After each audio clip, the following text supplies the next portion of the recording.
நேயர்கள் அனைவருக்கும் நெஞ்சார்ந்த வணக்கம். இன்னைக்கு நம்முடைய ஸ்போர்ட்ஸ் பாயிண்ட்ல ஒரு முக்கியமான விஷயம் அலச போறோம். அதாவது இந்தியா ஆஸ்திரேலியா டெஸ்ட் மேட்ச். அதாவது இந்த 4வது டெஸ்ட் மேட்ச் பாக்ஸிங் டே, அதாவது கிறிஸ்துமஸ்க்கு மறுநாள் இந்த டெஸ்ட் மேட்ச் நடக்க போகுது. அதுவும் இல்லாம உலக டெஸ்ட் சாம்பியன்ஷிப் போட்டிக்கு இந்தியா அணி ஃபைனல்ஸ்ல தகுதி பெறுமான்னு ரொம்ப எதிர்பார்ப்பு இருக்கு. மிச்சம் இருக்கிற 2 டெஸ்ட் மேட்சை வின் பண்ணணும். இதை பத்தி பேசுறதுக்காக நம்மிடம் இணைந்திருக்கிறார் மிஸ்டர் பப்ளிக் செந்தில் அவர்கள். வணக்கம். வணக்கம் சார். நல்லா இருக்கீங்களா? நல்லா இருக்கேன் சார். நீங்க எப்படி இருக்கீங்க? நல்லா இருக்கேன், சந்தோஷமா மகிழ்ச்சியா இருக்கேன். வெரி குட் சார், மகிழ்ச்சி. அந்த பாசிட்டிவ் அப்ரோச்சோட ஆரம்பிப்போம். ஸோ இந்தியாவோட வெற்றி வாய்ப்பு எப்படி இருக்கு இந்த டெஸ்ட்ல? கண்டிப்பா பாசிட்டிவா தான் இருக்குதுன்னு சொல்லணும் சார். அதுக்கு முன்னாடி இந்த பாக்ஸிங் டே மேட்சோட ஸ்பெஷாலிட்டி எதனால அது பாக்ஸிங் டே ஸ்பெஷலான ஒரு மேட்ச், ஒரு ஈவெண்ட்னு பார்த்தீங்கன்னா, ஜெனரலாக Australia is a sporting country sir, எல்லாருக்குமே தெரியும். அவங்க பார்த்தீங்கன்னா ஸ்போர்ட்டிங் கண்ட்ரி, எல்லாருமே காலையில் எழுந்துச்சு running, not only any sports, ஒலிம்பிக்ஸில் கூட பார்த்தீங்கன்னா they will have a special place. அவங்க எப்பவுமே டாப் த டேபிளில் இருக்கிறதுக்கு தான் கண்டிப்பாக இருப்பாங்க. ஸோ அதெல்லாம் அது ஸ்போர்ட்டிங் கண்ட்ரி. அதில் பர்டிகுலராக கிரிக்கெட் தே என்ஜாய் இட். அந்த கிரிக்கெட்டுன்றது சின்ன வயசுலேருந்தே நிறைய பேர் என்ஜாய் பண்ணி ஆடக்கூடிய ஒரு கேமாக தான் பார்ப்பாங்க. ஸோ பர்டிகுலராக இந்த கிறிஸ்மஸ்க்கு அடுத்த நாள் வர டேவை எப்பவுமே அவங்க விளையாடுற மேட்சை பாக்ஸிங் டே மேட்ச், முன்னாடி அன்பாக்சிங் மேட்ச்னுது. ஏன்னா கிறிஸ்மஸ்க்கு கிஃப்ட் கொடுப்பாங்க, அந்த கிஃப்டை ஓப்பன் பண்ணதை பாக்ஸை ஓப்பன் பண்ண அன்பாக்சிங் டேன்னு இருந்தது. அதை ஈவென்ச்சுவலாக டே பை ஆன பிறகு நம்ம பாக்ஸிங் டே மேட்ச்னு மாறிட்டாங்க.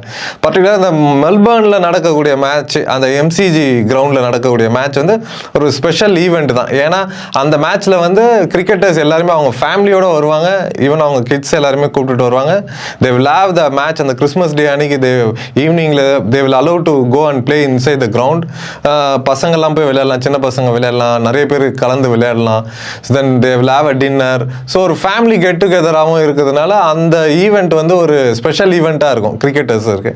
அந்த நேரத்தில் போகிற கண்ட்ரி, வெளியிலேருந்து போகிற டூர் போகிற கண்ட்ரி, முக்கியமான ஆஷஸ் டூர்ல அந்த 26th பாக்ஸிங் டே டெஸ்ட் ரொம்ப இம்பார்ட்டன்ட். ஒரு டாப் 3 டீம்ஸ் ஆடும்போது கண்டிப்பா சோ அந்த டே ரொம்ப எதிர்பார்ப்பா இருக்கும். வெகேஷன் டைம் வேற, எல்லாருமே கிரவுடோட பிரசன்ஸ் நிறைய இருக்கும். சோ அதோட முக்கியமான விஷயம், அந்த நியூ இயரை வின்னிங் நோட்டோட ஒரு பாசிட்டிவ் நோட்டோட ஆரம்பிக்கணும். ஏன்னா கரெக்டா நீங்க அந்த மேட்சோட ரிசல்ட் வரும்போது you will have a new year.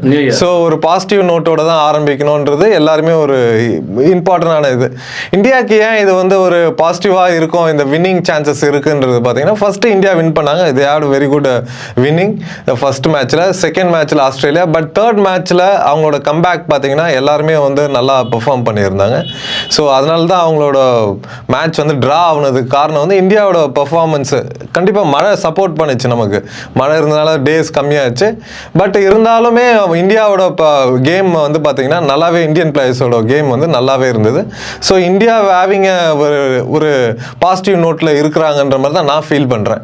ஆஸ்திரேலியாவுக்கு ஹோம் கிரவுண்ட்ல இருக்கிறதுனால அவங்களுக்கு தே ஹேவ் அ ப்ரெஷர். அவங்களுக்கு இதை அவங்களோட கிரவுட் முன்னாடி வின் பண்ணணுன்ற ஒரு ப்ரெஷர் இருக்கும். ஸோ இந்தியாவுக்கு கண்டிப்பாக ஆல்ரெடி பாசிட்டிவ் நோட்ல தான். ஓகே, இப்போ இன்னொரு முக்கியமான விஷயம் கவனிக்கணும். ஸோ இந்தியாவோட வின்னிங் ஸ்ட்ரீக் கண்டினியூ ஆகணும்னா பேட்டிங் ரொம்ப ஒரு பெர்ஃபெக்டா இருக்கணும். அது லேக் ஆகுது. இங்க ஓப்பனிங் யார் இறங்கணுன்றதே, ரோஹித் சர்மா எங்க இறங்கணுன்றது இன்னும் ஒரு டிஸ்டர்பன்ஸா ஆளுக்கு விமர்சகர்கள் விமர்சனம் பண்ணிட்டு இருக்காங்க. இந்த நிலையில ரோஹித் சர்மா இன்ஜுரின்னு வேற சொல்றாங்க. ஸோ அதை விட பெரிய டிபெண்ட் நம்ம பும்ரா மேலே தான் ப்ரெஷர் இருக்கு.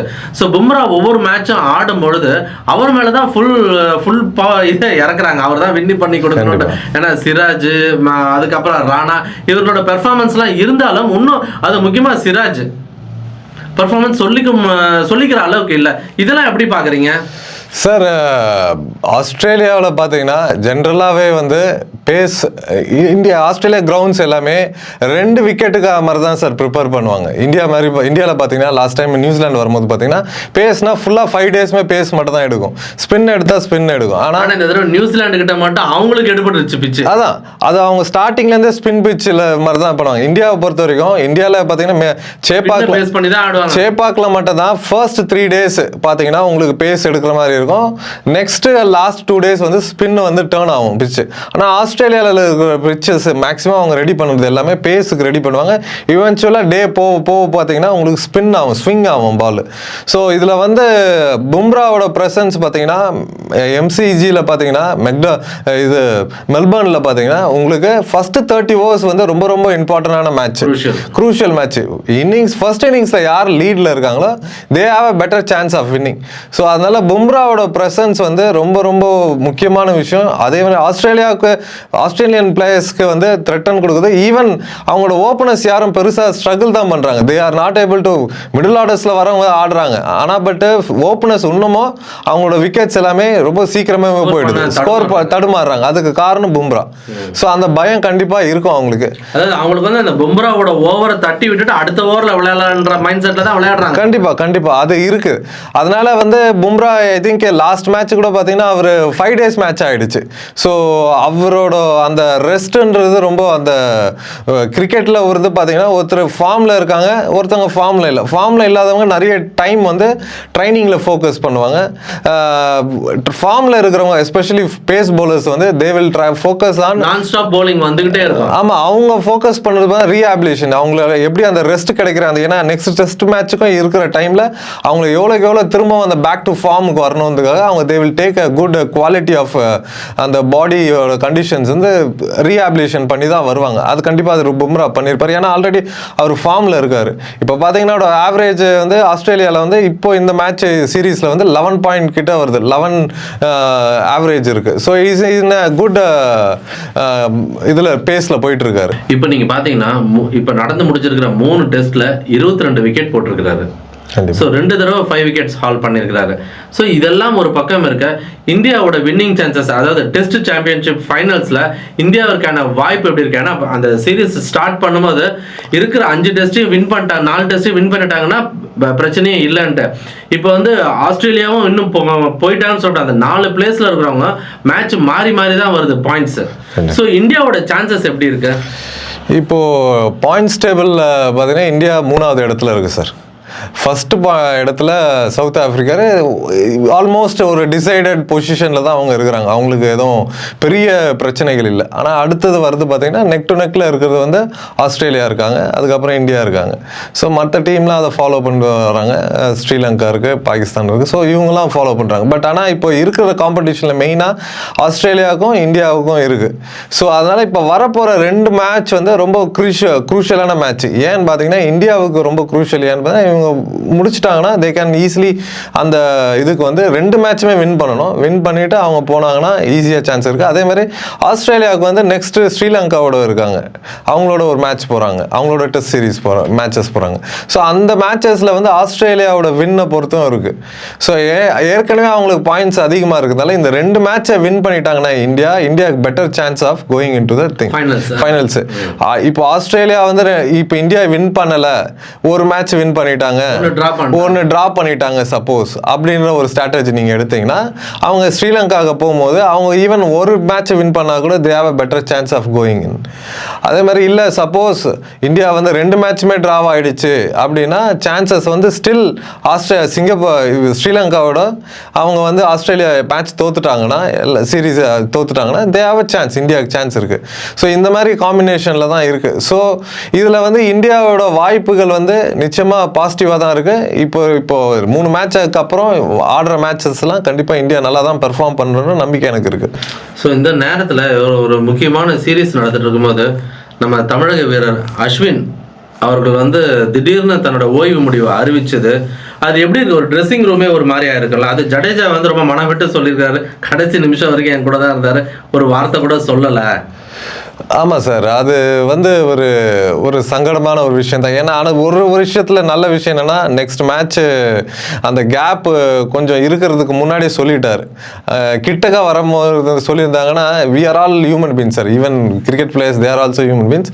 அந்த மொராலிட்டியை வந்து டிஸ்டர்ப் பண்ணியிருக்கோம் டீம்ஸ்குள்ளே. ஏன்னா அவர் ஒரு பெரிய சீனியர் பிளேயர். அது இல்லாமல் அவரை வந்து அடுத்த மேட்ச்சில் சேர்க்க மாட்டாங்கன்னு தெரிகிற மாதிரி அடுத்தடுத்த மேட்ச்சில் சேர்க்க மாட்டாங்கன்ற இன்டென்ஷனும் இந்தியன் டீம் கோச்சுக்கு இருக்கிற மாதிரி பேசப்படுகிறது. அது இருக்குது தான். அதுதான் அது நம்ம மீடியாவில் பார்த்த வரைக்கும் அப்படிதான் தெரியுது. அது சான்சஸ் குறைவுனோட அவரே ட்ராப் பண்ணிட்டு வந்துட்டாருன்ற மாதிரி தான் எனக்கு தோணுது. அது வந்து கண்டிப்பாக டீமோட மொராலிட்டியை வந்து கண்டிப்பாக டிஸ்டர்ப் பண்ணியிருக்கும் கான்ஃபிடென்ட் லெவலில். ஆனால் பட் டைம் கொஞ்சம் இருக்கு. ஸோ அதனால வந்து அந்த நெக்ஸ்ட் மேட்ச் நம்பி இல்லை. ஸோ அதனால வந்து அது இப்போ வந்து டைம் ஆயிடுச்சு. அவர் டெஸ்ட் மேட்ச் முடிச்ச உடனே அனௌன்ஸ் பண்ணாரு. ஸோ செகண்ட் இப்போ 4th டெஸ்ட்டுக்கு வந்துட்டாங்க. So they are prepared. I am sure அதுலேருந்து they should have come back. இப்போ அதே நேரத்தில் ரோஹித் சர்மாவோட பர்ஃபார்மன்ஸும் விராட் கோலியோட பர்ஃபார்மன்ஸும் வந்து ரொம்ப கவலைக்குரியதாகவே இருக்குது. அதாவது ரவி சாஸ்திரி அவர்கள் ஏற்கனவே சொல்லியிருந்தார், அதாவது இந்த மாதிரி ஒரு பேட் பேட்ச் போகும்போது அவுட் ஸ்விங்கில் வர பாலை வந்து தொடாமல் ஒரு தடவை வந்து நம்ம சச்சின் வந்து விளையாண்டு அந்த மேட்சை வந்து செஞ்சுரி அடிச்சு, அதாவது அவுட் ஸ்விங்கில் வர பாலை தொடரல, இவருக்கு சொல்லி அனுப்பிச்சு திருப்பி அந்த பாலை தொட்டு அவுட் ஆறாரு. சரி, அதாவது விராட் கோலி இன்ட்ரடியூஸ் ஆன நேரத்தில் சச்சினோட எல்லா ரெக்கார்டையும் உடைப்பார்னு எதிர்பார்க்கப்பட்டது. இப்போ அந்த ரெக்கார்டை நெருங்கி ஜோர் ரூட் போயிட்டு இருக்கிறாரு. ஸோ இவங்க 2 பேரோட பர்ஃபார்மன்ஸ் மட்டும் இல்லை, இவருடைய எதிர்காலம், ஏதாவது ஆஸ்திரேலியா டூர், இது கடைசி டூர்ன்றது கிட்டத்தட்ட உறுதி ஆயிடுச்சு. இதெல்லாம் எப்படி பார்க்குறீங்க? இது எப்படி இருக்கும் இவங்களோட பர்ஃபார்மன்ஸ் இப்போ? சார், டெஸ்ட் கிரிக்கெட் அப்படின்னு பார்த்தீங்கன்னா சார், டெஸ்ட் கிரிக்கெட்டை பொறுத்த வரைக்கும் it's all about 2 things sir. ஒன்று வந்து stick to the basic, second வந்து problem solving. Stick to the basic, how long we are going to stick to the basic, அது ரொம்ப முக்கியம். அண்ட் தென் அந்த எக்ஸிக்யூஷன் ரொம்ப முக்கியம். பேசிக்ஸ் ஃபாலோ பண்ணணும். எவ்வளோ நேரத்துக்கு நீங்கள் அந்த பேசிக்ஸை ஃபாலோ பண்ணுறீங்க, அதுக்கப்புறம் அதை எப்படி எக்ஸிக்யூட் பண்ணுறீங்கன்றது ரொம்ப முக்கியம். இது ஃபர்ஸ்ட் பாயிண்ட். செகண்ட் வந்து ப்ராப்ளம் சால்விங். ஏன்னா நீங்கள் ஒரு ஸ்ட்ராட்டஜி வச்சுருப்பீங்க, பட் ஆனால் ஆப்போனண்ட்டை they will also build up a strategy. அந்த ஸ்ட்ராட்டஜி வந்து it will become like a problem. உங்களுக்கு ப்ராப்ளம் மாதிரி வரும். நீங்கள் எவ்வளோ குயிக்காக அதை வந்து நீங்கள் அதை ஹேண்டில் பண்ணி எப்படி வந்து பெர்ஃபார்ம் பண்றீங்கன்றது தான். இப்போ வந்து ரோஹித் சர்மாவோட இஷ்யூ என்னன்னு பார்த்தீங்கன்னா, ரோஹித் சர்மாவோ இல்லை விராட் கோலியோட இஷ்யூன்னு பார்த்தீங்கன்னா, அதுக்கு ஆல்ரெடி முன்னாடியே நிறைய பேர் சொல்லியிருக்காங்க, அவங்க டொமஸ்டிக் கிரிக்கெட்ஸில் நிறைய விளையாடுறது இல்லை.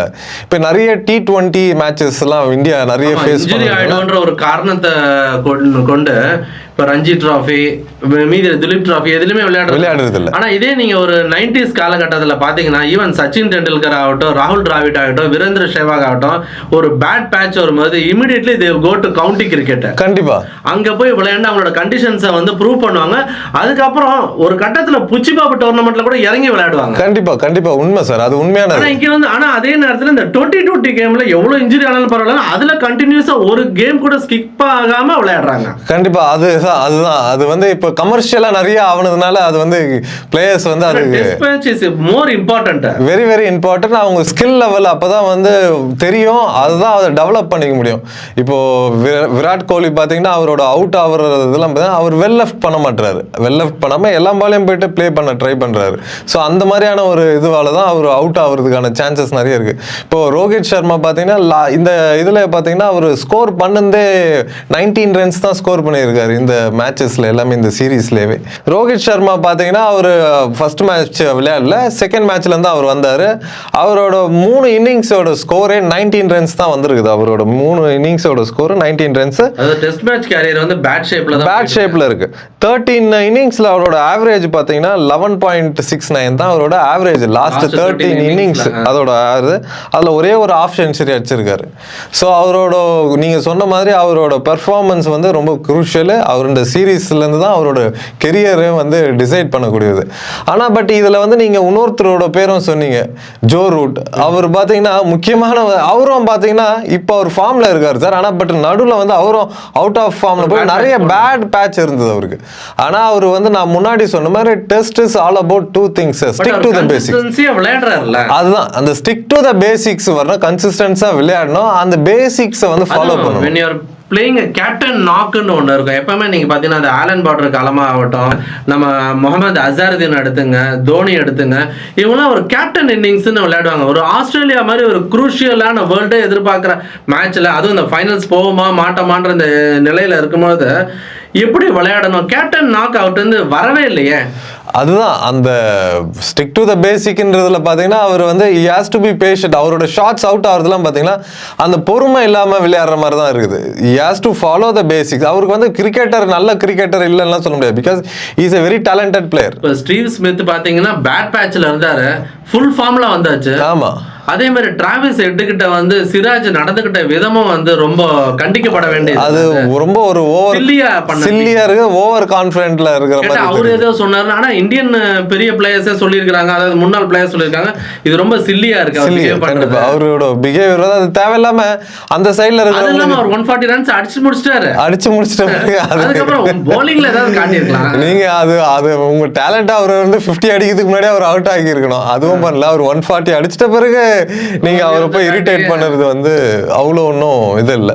ஸோ அதனால விராட் கோலியும் பார்த்தீங்கன்னா இந்த சீரீஸ்ல வந்து 100 டெஸ்ட்டை பொறுத்த வரைக்கும் சார், நீங்க 100 அடிச்சிட்டாரு அவர் ஃபார்ம் கொண்டு, it's all about numbers. But ஆனா நீங்க எந்த மாதிரி பிளே பண்றீங்க, என்ன மாதிரி ஷாட்ஸ் பிளே பண்றீங்கன்றது ரொம்ப ரொம்ப முக்கியம். அந்த விதத்துல பாத்தீங்கன்னா எனக்கு தெரிஞ்சு க்ரூஷியல் இன்னிங்ஸ் வந்து டெஸ்ட் மேட்சை வின் பண்ண வைக்குதா, அதுதான் டிரா பண்ண வைக்குதா, க்ரூஷியல் மேட்ச்ல அத தோக்குற நேரத்துல கொண்டு போய் டிரா பண்ண வைக்குதான்னு எனக்கு தெரிஞ்சு. இப்போதைக்கு பாத்தீங்கன்னா ரோஹித் சர்மா அவரோட இப்போ அந்த ஓப்பனிங்ல அவர் வரமாட்டாரு. ஏன்னா ஆல்ரெடி ஜெய்ஸ்வாலும் KL ராகுல், ஐ திங்க் KL ராகுல் வந்து ஓரளவுக்கு அவர் வந்து பாத்தீங்கன்னா நல்ல ஃபார்ம்லயே இருக்காரு. அந்த ஓப்பனிங் நல்ல ஃபார்ம்லயே இருக்காரு. அந்த ஓப்பனிங் வந்து டிஸ்டர்ப் பண்ண மாட்டாங்க. அதனால ரோஹித் சர்மா அவரோட பிளேஸ்ல தான், அவர் முன்னாடி இருந்து எந்த பிளேஸ்ல இருந்தாரோ அந்த பிளேஸ்ல தான் வருவாரு. ஸோ அதுல நோ டவுட். ஆனா Rohit Sharma has to prove himself. ஒரு நல்ல ஒரு நோட்டோட அவர் வந்து, ஏன்னா ஆல்ரெடி அவர் வந்து எக்ஸிட் மோட்ல தான் இருக்கிற மாதிரி தெரியுது. ஸோ அது ஒரு நல்ல நோட்டோட போனார்னா நல்லா இருக்கும்ன்றது ஒரு பப்ளிக்கா நான் நினைக்கிறது சார். ஓகே, உங்களுடைய அழகான ஆழ்மையான கருத்துக்களை பதிவு செய்தமைக்கு ரொம்ப நன்றி. ஏன்னா வந்து இந்தியன் கிரிக்கெட் வந்து ஒரு அடுத்த கட்டத்துக்கு வந்து ஆல்ரெடி போய் வேர்ல்டு டெஸ்ட் சீரிஸ் சாம்பியன்ஷிப்பில் ஃபைனல்ஸ் போவாங்கன்னு உங்களை மாதிரி எல்லா ஒரு கோடிக்கணக்கான ரசிகர்கள் எதிர்பார்த்துட்டு இருக்கிறோம். அதே நேரத்தில் கிரிக்கெட்டை பற்றி பேசுகிற மாதிரி இன்னும் பல ஸ்போர்ட்ஸை பற்றி பல விளையாட்டு வீரர்களை கொண்டு வந்து உங்கள் பார்வைக்கு கொண்டு வர போகிறோம். அதே மாதிரி நீங்களும் மற்ற போட்டிகளுக்கு உங்களுடைய பேராதரவை கொடுக்கணுன்றது ப்ளூ பிக்ஸ் சார்பாக உங்களுக்கு வந்து ஒரு வேண்டுகோளாக வைக்கிறோம். உங்களுடைய அழகான கருத்துக்களை பதிவு செய்தமைக்கு நன்றி. மீண்டும் ஒரு காணொலியில் உங்களை சந்திக்கிறேன். நன்றி, வணக்கம். நன்றி சார், வணக்கம் சார்.